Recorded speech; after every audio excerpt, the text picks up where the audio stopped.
சிறப்பான மகிழ்ச்சியான சம்பவம் ஒன்று உன் வீட்டில் நான் நடத்தி தரப்போகிறேன். அழும் நிலை வந்தாலும் என்னிடம் மட்டும் நீ சொல்லி அழுதுவிடு. அடுத்தவனிடம் சொல்லி ஒருபோதும் அழாதே. ஏனென்றால் அவமானம் மட்டுமே உனக்கு மிஞ்சும். கடுமையாகவும் எந்த நேரமும் என் குடும்பத்தினரின் சுகத்திற்காகவே உழைக்கும் நான் ஏன் கஷ்டத்தை மட்டுமே அனுபவிக்கின்றேன்? ஏனென்றால் விதி விலக்க முடியாதது. லாபத்தையும் நஷ்டத்தையும் மாற்றி மாற்றி கொடுக்கும். கர்ம வினைகளுக்கு ஏற்றவாறு இன்னல்கள் விளைவிக்கும். உனக்கு வரக்கூடாத வியாதிகளும் வந்து துன்புறுத்தும். கர்ம வினை அழிவதற்கு முன்பு நீ முடிந்தவரை பிறருக்கு எந்த பிரதிபலனும் இன்றி நன்மைகள் செய்தால் விரைவில் உன் கர்ம பந்தத்திலிருந்து விடுபட்டு சந்தோஷமான வாழ்க்கையை பெறுவதற்கு நான் உனக்கு உதவ முடியும். அப்படி செய்யவில்லை என்றால் எந்த உபாயமும் எடுபடாது. தர்மமே தலை காக்கும். மனதில் உள்ள விரோதங்களையும் வீண் வாதங்களையும் அழித்துவிடு. தீங்குக்கு தீங்கு என்பதை தவிர்த்துவிடு. தீங்குக்கு பதிலாக நன்மையை செய் குழந்தையே. பிறருடைய சொற்கள் உனக்கு தீங்கு இழைக்காது. அதே சமயம் உனக்கு தீங்கு இழைத்தவர்களுக்கு உதவி தேவைப்படும் போது நீ அவர்களுக்கு உதவி செய். அதனால் நீ மகுடமாய் உயர்வாயே தவிர தாழ்ந்து போக மாட்டாய். பிறர் துன்பப்படுவதைக் கண்டு தான் இன்புறுவதைப் போன்ற பாவம் வேறு இல்லை. அதே போல ஒரு நாளும் நீ நடந்து கொள்ளாதே. இதை நீ கடைபிடித்தால் போதும். உன் துயரங்கள் நிச்சயம் முடிவரும். அதே சமயம் பக்தி செய்தவுடனே வேண்டியது கிடைக்க வேண்டும் என்று எண்ணாதே. பக்தி என்பது இறையருளையும் புண்ணியத்தையும் பெறுவதற்கான ஒரு நுழைவுச்சீட்டு. இறைவனின் அன்பை பெற இது ஒரு அங்கீகாரம். இதை செய்துவிட்டு காத்திருக்க வேண்டும். எல்லோர் வாழ்விலும் சோதனைகள் வரும்.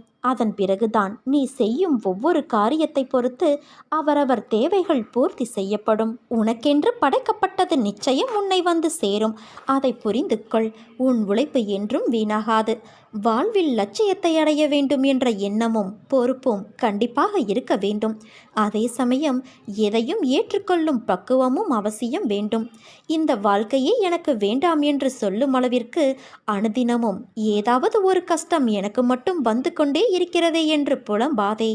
நான் உனக்கு பலமுறை கூறிவிட்டேன். இந்த உலகில் உள்ள அனைவருக்கும் இது போன்ற நிகழ்வுகள் நடந்து கொண்டுதான் இருக்கிறது என்று. உனக்கு பெரிதாக தெரியும் பிரச்சனை மற்றவருக்கு சிறிதாகப்படும். உனக்கு சிறிதாக இருக்கும் பிரச்சனை மற்றவருக்கு தலையாய பிரச்சனையாக இருக்கும். உன்னுடைய பலத்தை நீயே நம்பவில்லை என்றால் வேறு யார் நம்புவது? நம்பிக்கையோடும் மனதைரியத்தோடும் நிதானமாக யோசித்து செயல்படு. உன் காரியம் நிச்சயம் கைகூடும் குழந்தையே. நிகழ்காலம் உனக்கு கடினமாக இருந்தாலும் இது நிரந்தரம் என்று நினைத்து கொள்ளாதே. நிலைகள் மாறும், காலம் மாறும். உன் அம்மாவான நான் மாற்றுவேன். நீ எல்லா செல்வ வளங்களையும் பெற்று நல்ல பெயரோடு நிம்மதியான வாழ்க்கையை வாழ்வாய். என்னை தஞ்சமடைந்த உன்னை நான் எப்போதும் நிர்கதியாக இருக்க விட மாட்டேன் என்பதையும் ஒருபோதும் கைவிட மாட்டேன் என்பதையும் நீ உறுதியாக நம்பு. உன் நம்பிக்கை வீண் போகாது. இன்னும் கொஞ்ச காலத்தில் உன் பிரச்சனைகள், நோய், கடன், கசப்பான உறவுகள் அனைத்தும் மாறி அனைத்திலும் நீ சுகமாக வாழ ஆரம்பிப்பாய் குழந்தையே. நீ தவமாய் வேண்டி நின்ற உன் வேண்டுதல் நிறைவேறப் போகிறது குழந்தையே. நீ சிந்திய கண்ணீர் இனி ஆனந்த கண்ணீராக மாறும். உன் பொறுமையும் நம்பிக்கையும் வீண் போகவில்லை. உனது எண்ணங்களும் விடாப்பிடியான கருத்துக்களும் உன் கவலைகளும் உன்னை நீயே காப்பாற்றிக் கொள்ளலாம் என்னும் நினைப்பும் தான் உன்னை தடுமாற செய்கின்றது. லௌகிகமோ ஆன்மீகமோ எதை வேண்டினாலும் சரி, என்னை பார்த்து அம்மா நீங்கள் மனம் வையுங்கள் என ஒருவன் சொன்னால் என்னால் செய்ய முடியாத காரியங்களே கிடையாது. பிறகு அவன் நிம்மதியாக தனது கண்களை மூடிக்கொண்டு உறங்கலாம். என்னை முழுமையாக நம்பி வேண்டினால் மட்டுமே உனக்கு வேண்டியது எல்லாம் நிறைய கிடைக்கும்.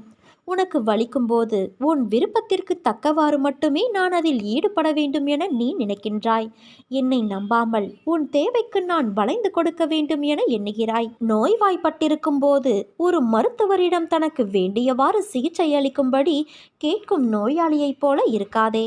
அப்படி இல்லாமல் கஷ்டமான நேரங்களில் கூட அம்மா இந்த பிரச்சனையை தந்ததற்காக உன்னை வாழ்த்தி வணங்குகிறேன்.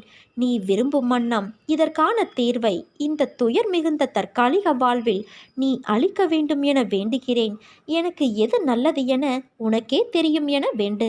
ஒரு சில நேரங்களில் கஷ்டங்கள் குறைவதற்கு பதிலாக அதிகமாகுவதாக உணரும் போதும் அதற்காக பதட்டப்படாமல் கண்களை மூடிக்கொண்டு அம்மா, உன் விருப்பமே நிகழும்.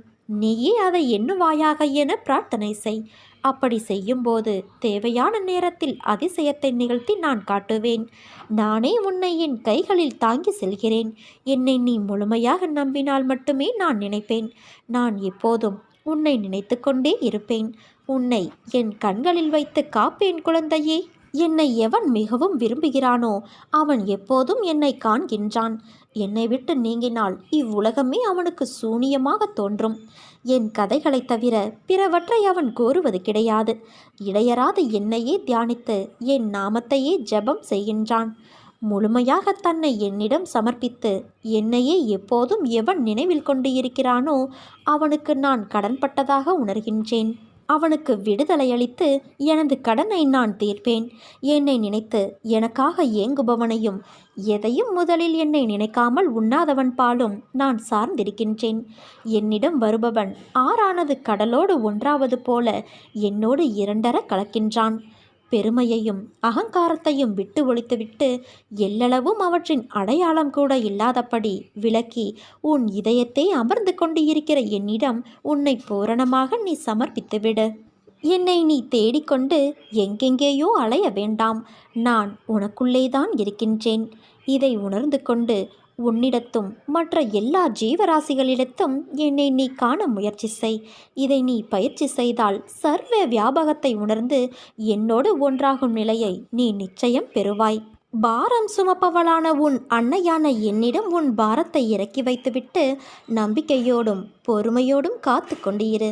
உன் பாரத்தையும் வலியையும் நான் என் மீது ஏற்றிக்கொண்டு உனக்கு சுகத்தை மட்டுமே நான் வழங்குவேன். உன்னுடைய இல்லத்தில் பொருளாதாரம் சீராக வேண்டும் என நீ பல முயற்சிகளை எடுத்துக்கொண்டு இருக்கிறாய். நேர்மறையாக உன் முயற்சிகளை கைவிடாமல் முயன்று கொண்டே இரு. வரும் வாரத்தில் உன் பொருளாதாரம் மேம்பட உனக்கு வாய்ப்புகள் வரும். உன் வாழ்க்கை தரம் கொஞ்சம் கொஞ்சமாக உயர்வதற்கான ஒரு வலுவான அடித்தளம் அமையும். வரும் வாய்ப்புகள் உனக்கு சாதகமாக நிச்சயம் அமையும் குழந்தையே. உன் வாழ்க்கையில் நான் இருக்கிறேன் என்று நீ மறந்துவிட்டாயா? உன்னை எப்படி நான் வீழச் செய்வேன்? இப்படி நீ நினைக்கும்போது எப்படி உன்னால் என்னை உணர முடியும்? உன் இதயத்தில் நான் வாழ்கிறேன் என்று. கஷ்டம் யாருக்குத்தான் இல்லை? உனக்கு, உன்னை சுற்றியுள்ளவர்களுக்கு, ஏன் உன் அன்னையான எனக்கும் உண்டு. கஷ்டத்தை மட்டுமே யோசித்து கொண்டு இருந்தால் உனக்கு எப்படி முன்னேற தோன்றும்? உன்னோடு உன் அன்னையான நான் இருக்கிறேன். உன்னை என்றும் நான் திசை மாறவிட மாட்டேன் குழந்தையே. நீ என் உயிராய் இருக்கிறாய். எப்போதும் என் பிள்ளையாய் இருப்பாய். உன் வாழ்க்கையில் முன்னேற நிச்சயம் உன் அன்னை நான் வழி காட்டுவேன். அதில் நிச்சயமாக நீ பயணிக்கப் போகிறாய். வெற்றியும் அடையப் போகிறாய். உனக்கு ஒரு கதை சொல்கிறேன் கேள். புல் மூங்கில் கதை உனக்கு தெரியுமா? நான் சொல்கிறேன். புல்லை நீ மண்ணில் நட்டு வைத்ததும் வளர்ந்துவிடும். ஆனால் அது சிறிதாய்தான் இருக்கும். அதற்கு மேல் அது வளரும் தன்மையுடையது அல்ல.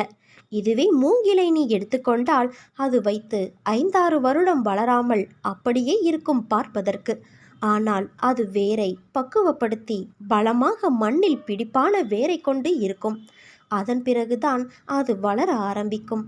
ஆனால் அது வளர ஆரம்பித்து விட்டால் அதன் உயரம் 10 மடங்கு வளர்ச்சியை கொடுக்கும். அதன் வளர்ச்சியை எப்படியாயினும் தடுத்து நிறுத்த முடியாது. அது மூங்கிலின் வெற்றி. புல் வேகமாக வளர்ந்தாலும் அதனுடைய வளர்ச்சி சிறியதுதான். ஆனால் மெதுவாக வளர்ந்தாலும் மூங்கிலின் வளர்ச்சி பெரியது. உனக்கு வெற்றி கிடைக்க நேரமாகிறது என்று வருந்தாதே. என் பிள்ளை, நீ வளர்ந்து உயரமாக நிற்கப் போகின்ற மூங்கில் மரம். அதனால் பயப்படாதே குழந்தையே. நிச்சயம் நீ வெற்றி அடைவாய். உன்னுள் எழும் கோணலான சிந்தனைகளை நான் மாற்றுவேன்.